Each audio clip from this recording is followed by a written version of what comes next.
Welcome. Now we're going to talk about Judaism, the main religion of the New Testament. If you were to ask people what they thought about when it comes to religion in the New Testament, people are going to say, "Well, it's Christianity," but the answer is no. It's actually Judaism, and I guess I can't say it any more plain than this. Jesus was Jewish. His mother was Jewish. His disciples were Jewish. Almost every person we read of in the New Testament was Jewish. Now, Judaism, like Christianity and Islam or Hinduism, I'm going to say some things about it, but it's important to realize that I am, number one, not a practicing Jew. I am a Christian. And second thing is this: Judaism, because it's a world religion, makes it really diverse. So there's contemporary expressions of Judaism. There's also Judaism of Jesus's time, and we're going to do the best we can to go back to the first century and talk about a little bit of the diversity of it, so you can get some of the flavor of what's going on in Jesus's religious life. And we talk about Pharisees and scribes and Sadducees and these types of persons. So we start out with this beautiful piece of jewelry that has three important Jewish images. And the first one, the top part, what looks like a candelabra or a candle, this is what's called a menorah.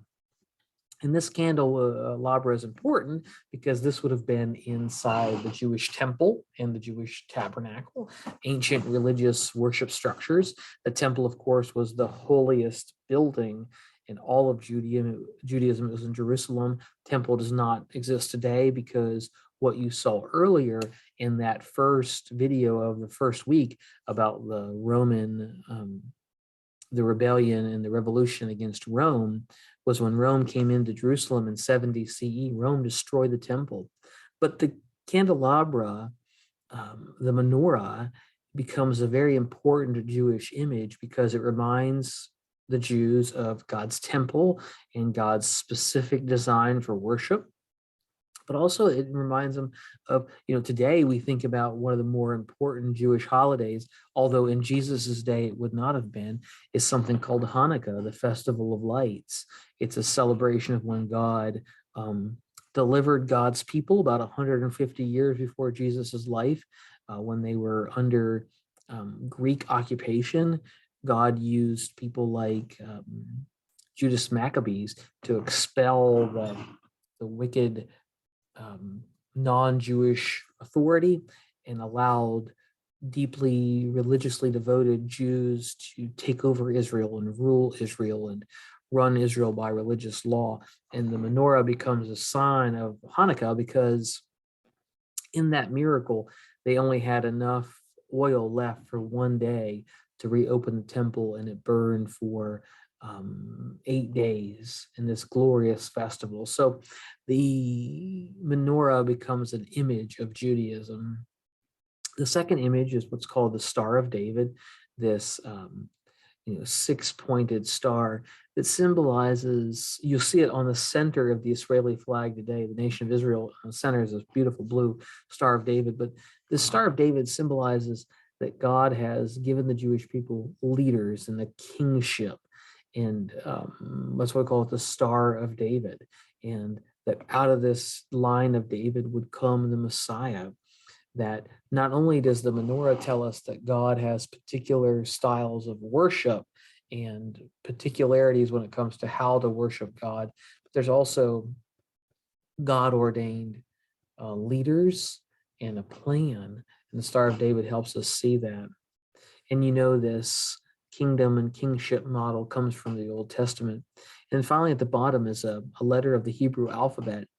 And for Jewish people, the Hebrew language is a sacred language. It's the language of their texts, the Old Testament, the Hebrew Bible. Jews have a different relationship with the Hebrew language than maybe Christians do with the Greek language. So when you go to synagogue now, you can also go to Hebrew school and learn Hebrew. Worship is going to be in Hebrew in a synagogue. Also English if you're in the United States, but a lot of it will still be in Hebrew. So it's important to begin to pick it up. It almost feels like, when you go to a mosque, if you've ever been to a mosque where Muslims worship, or Muslims pray, where Muslims pray, they read the Quran in Arabic, which was the language that it was written in, just like Jews will read their texts in Hebrew. So a couple of things that help us begin to understand a little bit about Judaism. So the core of Judaism is this belief that there is one God, the maker of heaven and earth. And this comes from a place in the Old Testament called Deuteronomy, which is the 5th book of the Bible. It comes from Deuteronomy chapter 6, verse 4. Hear, O Israel, hear and obey, hear and listen, hear and learn, O Israel, the Lord your God, the Lord is one. So today, that's not like a huge claim if I said, hey, there's one God. But in the ancient world, in a world of a vast number of gods, the claim that there is only actually one God who is the exclusive authority and power of the world and the universe would seem pretty far-fetched. And that's the claim of Judaism, that the one God, the God of Israel, is above all. God is the creator of heaven and earth and the creator of our lives. Therefore, God is the one who has a claim on our lives. So Jews hold this idea that there is one God. Some key beliefs that the one God who we've just talked about is the God of Israel. God has chosen the nation of Israel. God has chosen the Jewish people. And this God is the only one who is worthy to be worshiped. Nobody else, no person, no other God, no other claim is worthy of worship. Everything else is idolatry. It's a horrific substitute for the one true creator and being of all. Now, the Jews believe that they are God's chosen people. Now, when I say that, you can recoil and might get really upset and say that seems so arrogant and wrong. But let's think about it in functionality for a second. So, for example, you and I may have different shoes. I have shoes I cut my grass with. I may have shoes that I dress up with, and I might have shoes that I slip on real quick and go out and get the mail or take the trash out when I've forgotten early in the morning. And let's say my grass cutting shoes, they aren't more special than anything else that I have, but they are chosen with a purpose. And the Jews believe that they have been chosen by God, both good and bad that comes with it, because being chosen doesn't mean that life is going to be easy. There's great difficulty in this chosen path, but they've been set apart to show that God's mercy and grace and blessings, God's way, God's law, God's rule, God's desires are made known through the Jewish people. And how this is known is through God's law, which is called the Torah. So the fact that Jewish males are circumcised, or that Jews do not work on the Sabbath, Friday night to Saturday night, the fact that Jews do not eat pork, the fact that Jews may have distinctive clothing, or they may have particularly prayers they pray. All this comes from God's law, and that God is so kind and generous and loving that God has given the law to people so they can be most whole. Today, when we think about law, we think of restrictions, but yet laws are really a blessing. Like I give laws and rules to my children. One of the rules, my kids aren't allowed to play in the manger highway, right? Because if I let them play out there, they're, my child who's 2 will get killed. And one of my kids may not be quick enough to get out of the way of a car that's going 60 miles an hour. So the law is actually to protect my kids and to give them life. God's rules and God's law are to give us life and boundaries so that we know. So, for example, one of the laws that says don't touch blood. And we find out today when we work in the hospital or do anything with medical stuff is that blood carries toxins, and you got to be careful in the way that you handle blood. Also inside the law there's this particular, which will become really important in the New Testament, is this understanding of purity, right? Purity and pollution, clean and unclean. There are particular foods that are clean, foods that are not clean. There are particular practices that are clean and not clean. So we will find out that some things could make you ritualistically impure. So a woman who is menstruating would be unclean at that point. She couldn't go into the temple to worship. So after her menstruation finishes, there'd be a particular pattern of washings that she would do, and then she would be ritualistic clean again. Touching a dead body made you impure. Eating particular foods made you impure. These things were to keep the people safe, but we also know that they created, at times, they didn't create, but they were used by some to make this huge distinction. And what happens is, in the first century, there were some who were poor that couldn't keep all the requirements and stayed in a perpetual state of uncleanliness or pollution. And Jesus is going to react against this. And he says, you know what? We're using these rules and laws in unhealthy ways that are exploiting some people. What we're going to find out also in first century Judaism is that while the temple is still standing, so before 70 CE, during the life of Jesus, the temple becomes the focus of all worship. Granted, there were places locally that people could worship, people could pray, known as a synagogue, which is kind of like a modern church in some ways. But sacrifice took place in the temple. Sacrifice meaning that you would take an animal or take your grain, and you would present an offering where they would kill the animal, cut the parts up, and divvy the meat out, and pour out the blood. These things were an act of sacrifice, and the temple became a huge part of. I cannot overestimate how critically important and vast the temple was to first century Jews. To obey God in this first century Judaism was to live out the law. Remember, I told you back in a previous lesson that it really wasn't a matter of what you believe, but it was how you act. Judaism takes this very, very serious. And really, it's not so much about beliefs as it is about how you're living your life. And you can see it. You can see if you're obeying the Torah law or not. I can see what you're eating. I can see what you're wearing. I can see what you're touching. So obeying God is obeying the Torah law. And we understand that the life of a first century Jew, especially of a male, centered around going to celebrating and honoring the Sabbath, going to synagogue on the Sabbath, going to temple 3 times a year, living out the law of God, saying your prayers, being obedient to all that God is asking you to do, because God has made a covenant, an agreement with the Jewish people, that I will be your God if you are my people, right? And you will do these things to show that you are my people. And I will do these things for you. And I will bless you and care for you. And I will give you your daily bread. And I will, if you don't work on the Sabbath, I will take care of you. And I'll give you more than enough. I'll give you a double portion on the day before the Sabbath if you will not work on the Sabbath. So God makes an agreement. Now, the thing that is so revolutionary about all of this is the idea that the all-powerful, all-knowing, magnificent creator of the universe would become willing and vulnerable and willing,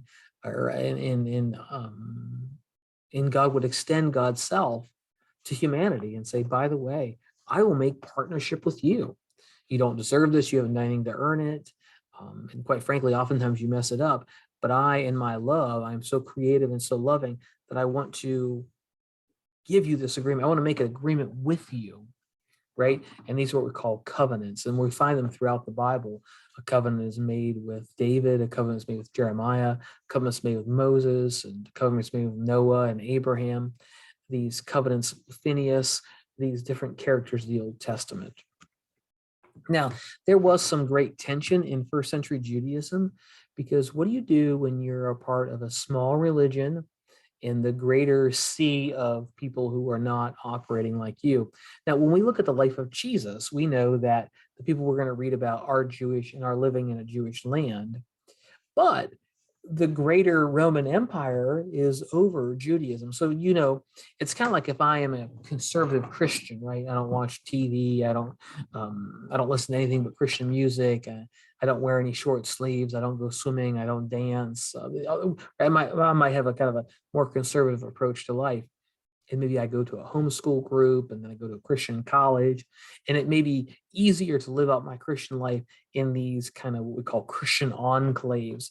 But what do I do if I'm a Christian who has been homeschooled my whole time and I've never seen an R-rated movie? I don't dance, I don't date, I don't know anybody who uses foul language, and then I'm placed in a dorm, let's say at Ohio University, Ohio State, or UK, and now I have my roommate is drinking and having girls over and watching pornography and doing all this kind of stuff. Like, how in the world do I hold on to my values while living in this greater world that seems to not care at all about my religious convictions. So Jews of the first century are beginning to feel a ton of this pressure because they're living in a non-Jewish world, or what's known as a pagan world.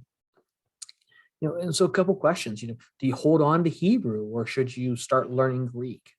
What about naming your children? Do you still call them Jebediah, or do you call them now Alexander to help them fit into more of a pagan world?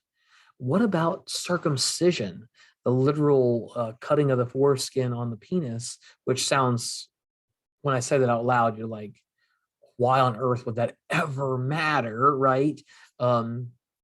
But in the ancient world, this was a covenant God made with Abraham and asked all Jewish men on the 8th day of their life to be circumcised. And this was, if you think about in the ancient world, think about a sex organ tied to fertility.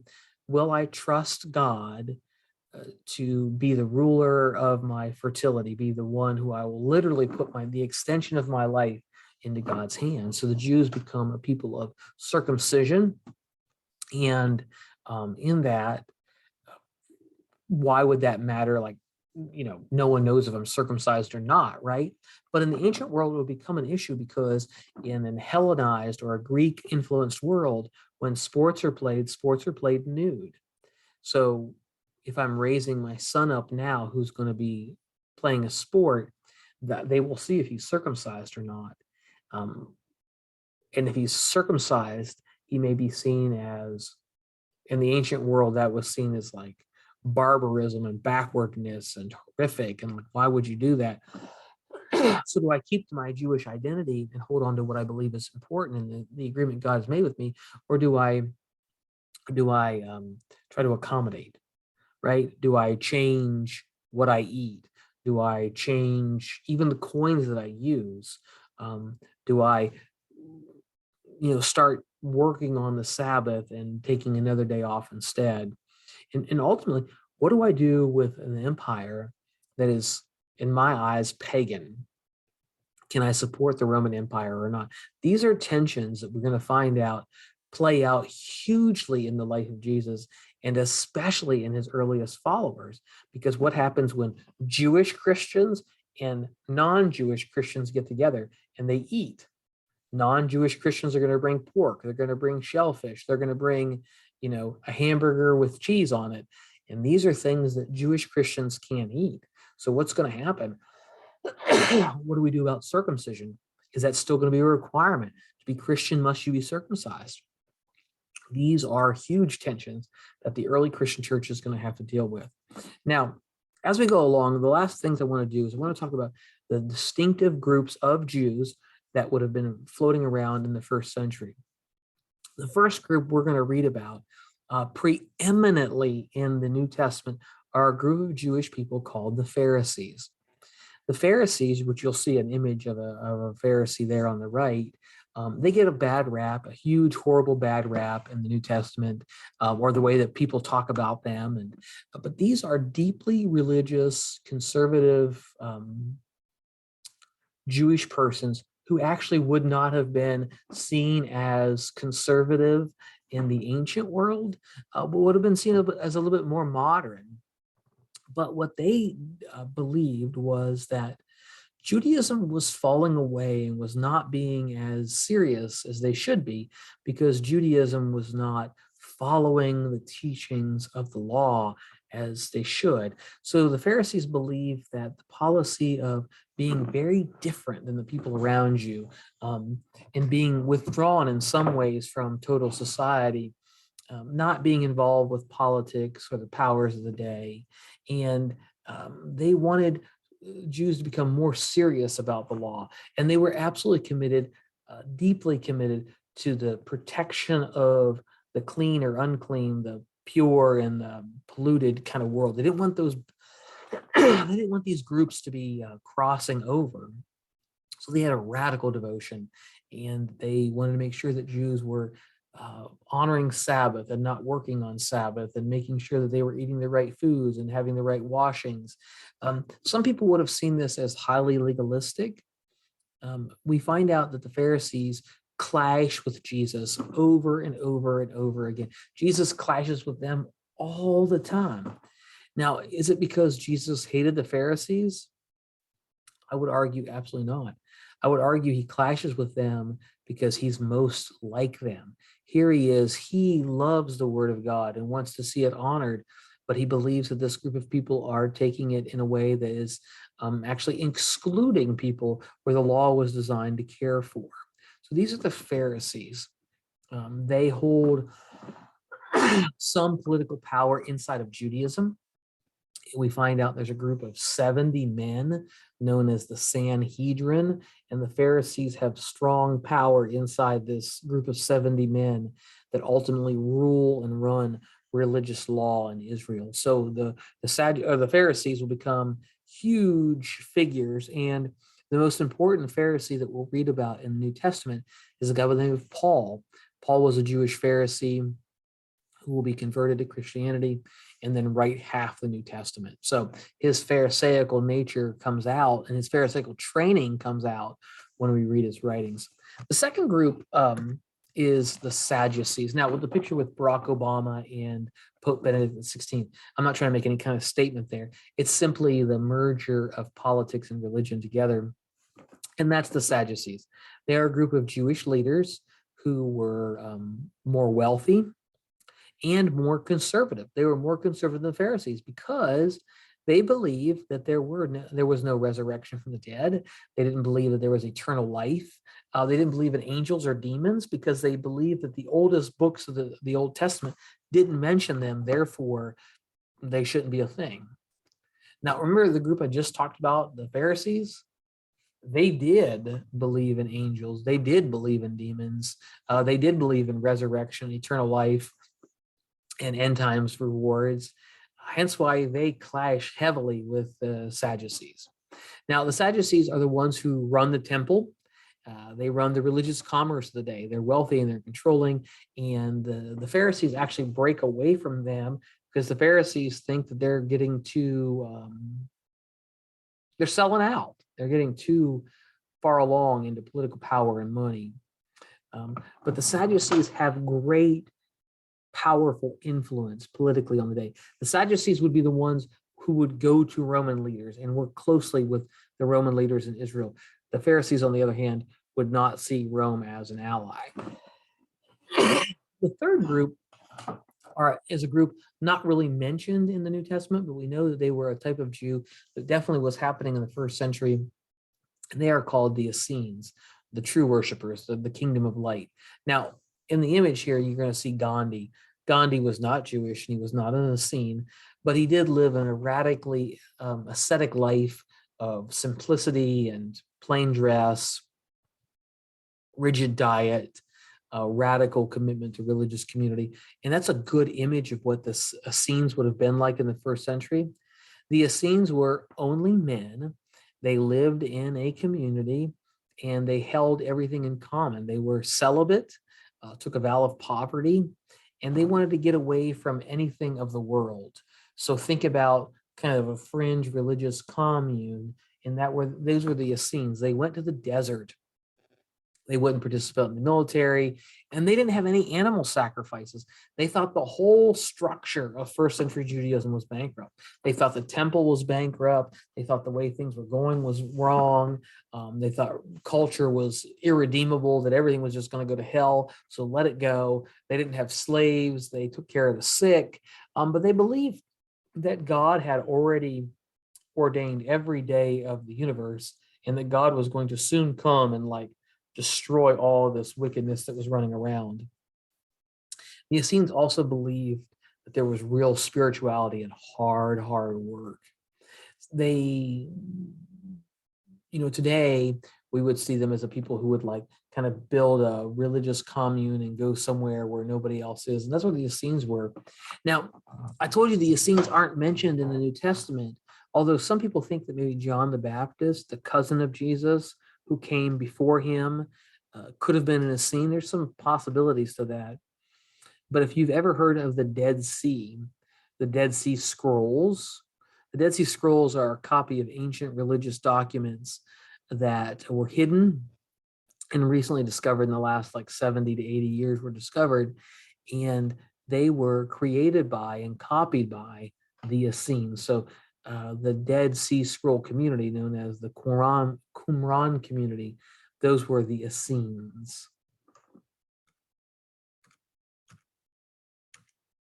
And finally, the last group I want to talk about are the Zealots. We know about Zealots because in your video you watch on the rebellion or the revolution against Rome, that was fueled by Jewish religious zealots. And every religion has zealots. Christians have zealots. So we think about a Christian who stands outside the abortion clinic and shoots the doctor, the Christian who wants to overthrow the United States government, kill Mike Pence, and usher in some kind of political Christian nation. Those are zealots.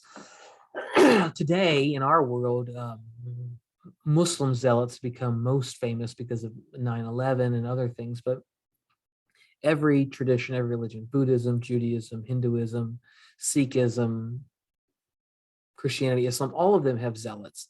And in the first century, Jewish zealots were people who were looking towards a political Messiah. They weren't looking for a spiritual leader who was going to like reign in heaven. They wanted someone who was going to expel the Romans who were oppressing them and taking taxes out of them. They hated Roman rule, and the zealots would have been people who have carried literally a sword, a dagger on them.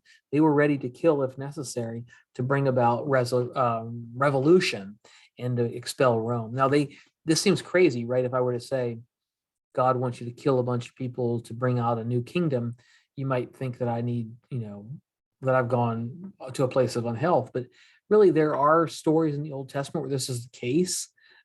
I don't think that those are stories we're supposed to mimic or live out, but zealots looked at those stories and said, see here, this is how God has blessed his people. So the zealots are the people who are behind the revolution of 66 CE.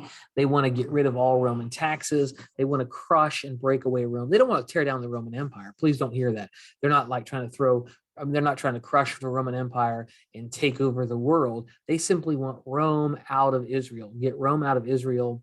And why would we wait for someone to rescue us like God? Why don't we do it right now?